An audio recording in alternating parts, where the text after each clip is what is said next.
Hello everyone! Welcome to my mini vlog.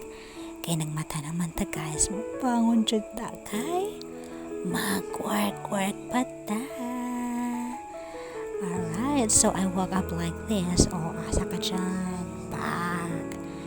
Tara, mangipos sa punta sa itong higdaanan kay mayoyawan na punta sa atong kinahan sa kanunang panaban. Teng. Tora.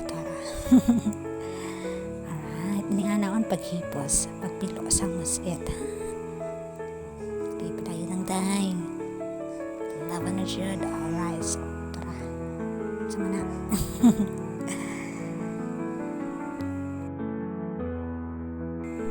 So, one of my daily routine for now is maghatag og pagkaon sa chickens. Chicken sa majuday.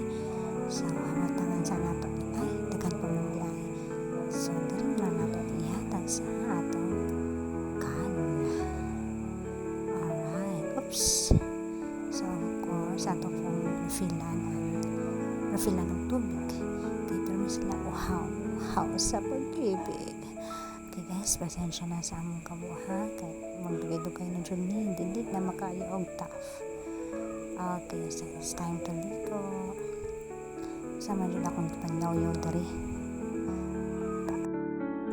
Alright, so our outfit for today, black and white.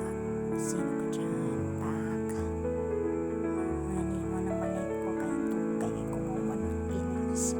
Susunod ang helmet mo. Para murag correct. Of course, para safe na itong long drive. So, radyo truly dari. Hindi ta ka malumubakin. So, before that, bye-bye. So, sana ito ipainito na ito motor. Okay? Kasi hindi na po maandar.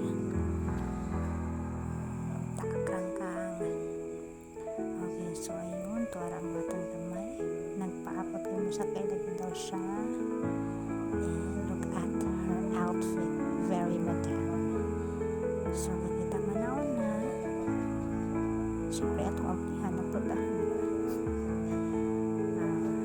Back. Good morning. Okay, so last time sa itong gamit, of course. Pag-padyard, pero saan man dyan pag-vlog guys. Saan kami voice over. Dito ko kabayo. Hala na ni. Basta mo na ni. So, manilita ka dali. Okay.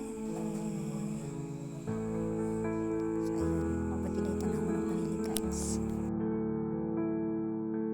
So, magpagwapa na punta kay nabilin atong pampagwapa diri sa table. Ay na lang dyan, mahayag-hayag ka na itong takway, diba? So, ang pinaka-importante sa tanan ang kilay. Yawa dyan nagkadima itong kilay. And second, ang lipstick. Pero maragula ko ka-video sa nga ng lipstick ko guys. Sige lang, basta mo na.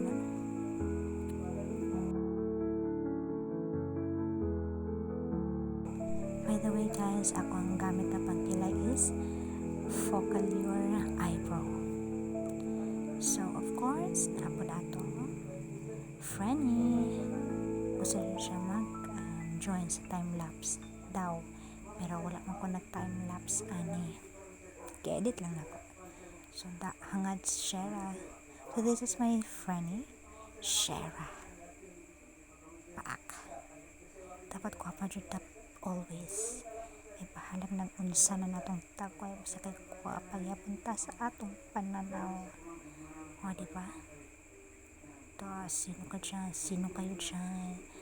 So, ay, salamat. Naabot naghapon, medyo nahawan-hawan na yun akong table. And of course, kay hapon naman, it's time to coffee. It's time to have a coffee rather. So, ayun lang.